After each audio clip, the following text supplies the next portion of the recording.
padres me arrojaron a la calle y le regalaron mi proyecto multimillonario a mi hermano porque él sí tenía visión y futuro, sin saber que las patentes estaban a mi nombre y ahora enfrentan una demanda que los dejará en la miseria.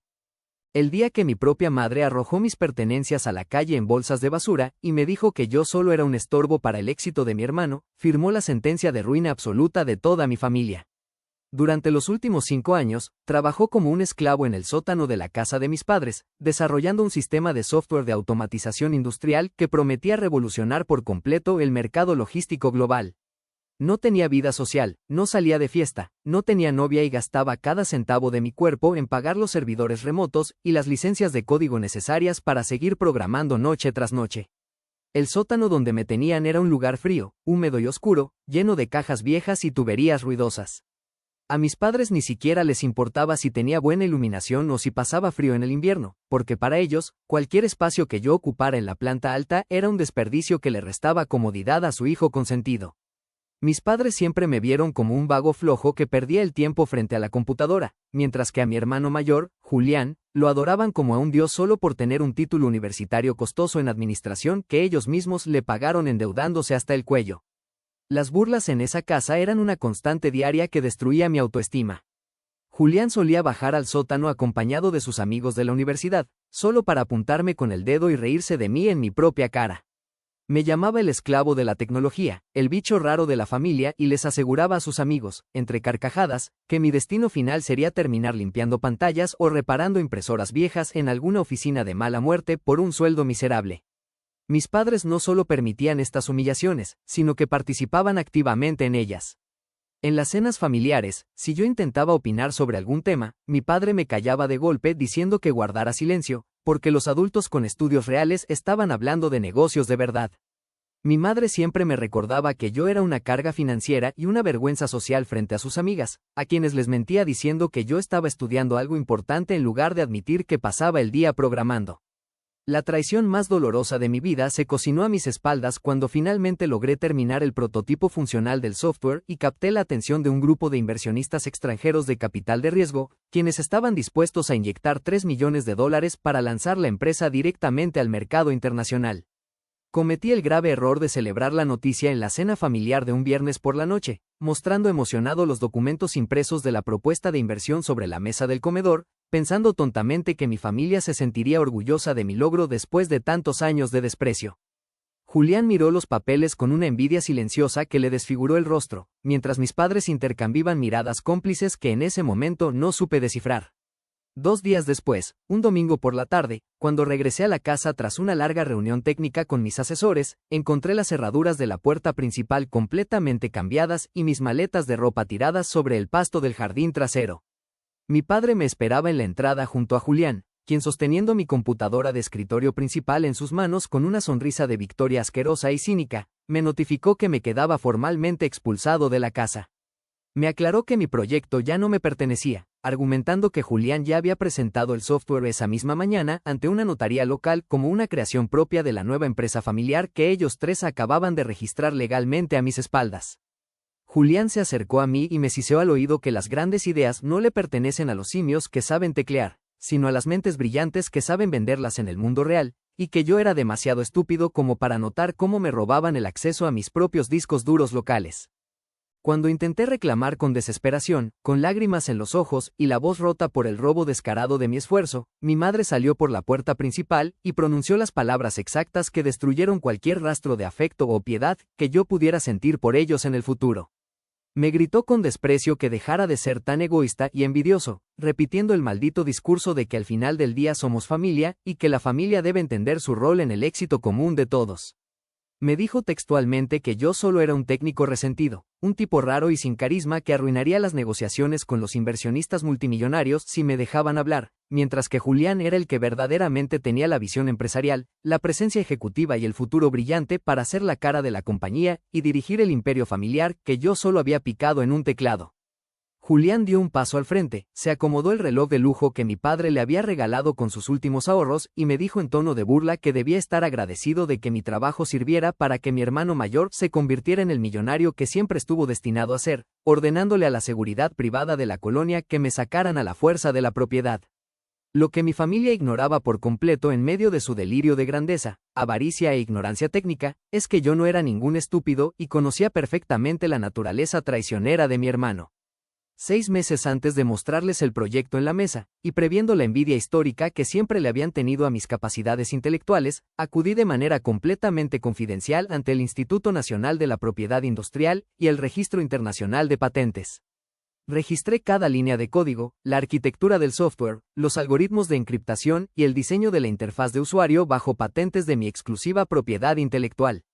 Mi hermano Julián, en su total ignorancia tecnológica, pensó que por tener los archivos físicos en mi computadora vieja ya era el dueño absoluto de la tecnología, sin entender que lo único que tenía en sus manos era una copia ejecutable que no servía de nada ante la ley sin mis credenciales de desarrollador y mis licencias firmadas. Decidí jugar el juego de la paciencia extrema y me desaparecí por completo del mapa durante 3 meses enteros, permitir que ellos avanzaran con su farsa sin oponer ninguna resistencia aparente. En ese tiempo, Julián utilizó el código robado para firmar el contrato definitivo con los inversionistas extranjeros, recibiendo un adelanto financiero inmediato de $800,000 que mis padres y él comenzaron a gastar de forma demente para presumir su nueva riqueza. Compraron 2 camionetas de lujo del año, pagaron la membresía de un club de golf sumamente exclusivo y dieron el enganche millonario para una mansión en la zona más cara de la ciudad, publicando fotos diarias en sus redes sociales con copas de champaña y mensajes presuntuosos sobre cómo el trabajo duro, la mente maestra y la verdadera visión empresarial siempre rinden frutos. Yo veía sus publicaciones desde una habitación rentada muy modesta en un barrio popular, devorando fideos instantáneos, pero sintiendo una calma fría y perfecta porque sabía que la caída desde su nube de mentiras iba a ser absolutamente devastadora. El contraataque definitivo se ejecutó el lunes pasado por la mañana, justo el día en que Julián celebraba la conferencia de prensa oficial frente a los medios de comunicación locales y los inversionistas internacionales para lanzar la plataforma al mercado tecnológico. Mientras mi hermano se pavoneaba en el escenario con un traje de diseñador de miles de dólares, hablando con soberbia de su supuestamente brillante y de cómo creó el sistema desde cero en sus noches de inspiración, las pantallas gigantes del auditorio se bloquearon de golpe. En lugar de la presentación de la empresa, apareció un documento de orden judicial federal con un sello rojo gigante de restricción legal por violación de derechos de autor. 4 agentes de la Fiscalía de Delitos de Propiedad Intelectual ingresaron al recinto junto con mi equipo de abogados de élite, notificando formalmente el embargo inmediato de todos los servidores informáticos, el congelamiento total de las cuentas bancarias de la empresa y una orden de presentación obligatoria para Julián por el delito penal de fraude cibernético, usurpación de identidad y piratería comercial.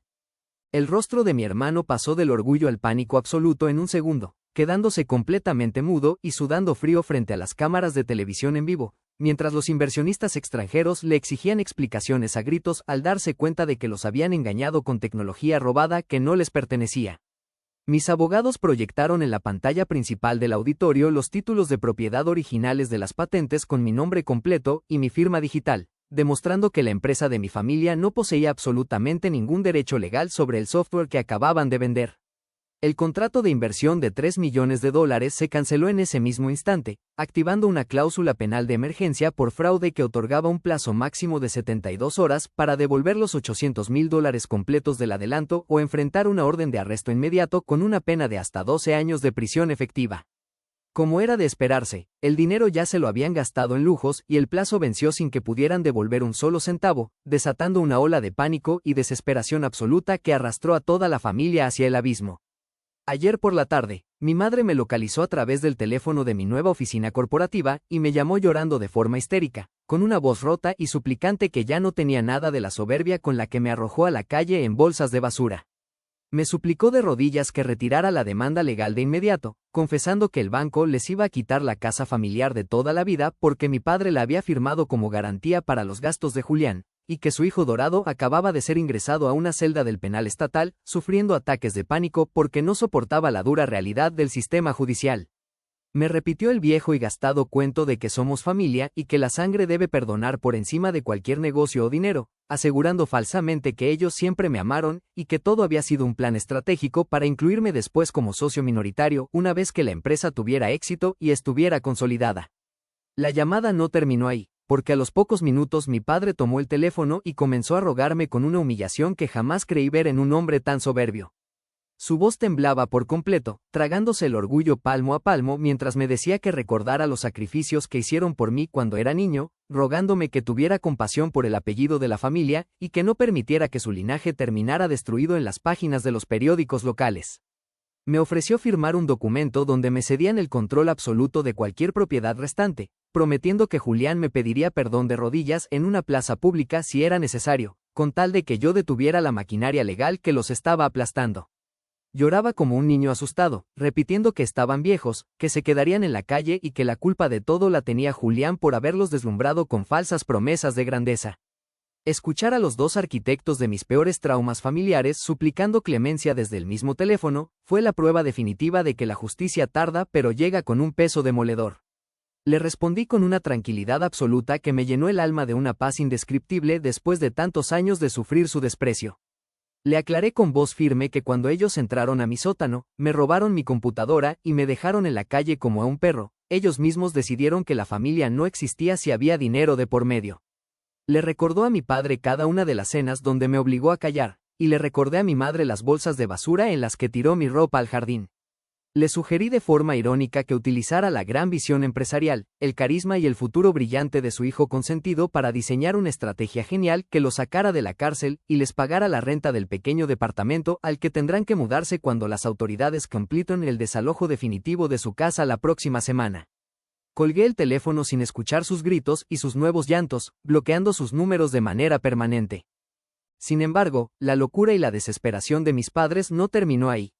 2 horas después de esa llamada, se presentaron en el lobby de mi nueva oficina corporativa, completamente fuera de sí, rompiendo cristales de la entrada y exigiendo verme a gritos frente a todo el personal. Cuando bajé a la recepción para controlar la situación, mi padre perdió los estribos por completo y se me fue encima intentando golpearme salvajemente en el rostro, mientras mi madre me jalaba de la ropa de forma demente, rasgando mi saco y amenándome con acabar con mi vida si no firmaba un documento de desistimiento legal en ese mismo instante. Fue en ese preciso segundo, mientras veía sus rostros desfigurados por el odio y sentía sus golpes descontrolados, que cualquier miligramo de significado que la palabra familia tenía en mi mente se borró para siempre de mi existencia. No sentí pena, no sentí tristeza, solo un frío desprecio absoluto por los monstruos que me habían dado la vida y que ahora me atacaban como animales acorralados. Para su mala suerte, el jefe de seguridad de mi edificio ya había bloqueado los accesos y alertado a las patrullas estatales, las cuales irrumpieron en el lobby en cuestión de segundos. Los oficiales los sometieron violentamente contra el suelo de mármol, torciéndoles los brazos y esposándolos a la fuerza frente a todos mis empleados y clientes, quienes grababan toda la escena con sus teléfonos celulares. Mis padres gritaban y lloraban de pura humillación mientras los arrastraban hacia las patrullas, sumando nuevos cargos penales graves por agresión física, invasión de propiedad privada y tentativa de extorsión, asegurando que pasaran esa misma noche encerrados en una celda fría y sucia, justo al lado del pabellón donde su hijo dorado ya estaba pagando sus propias culpas.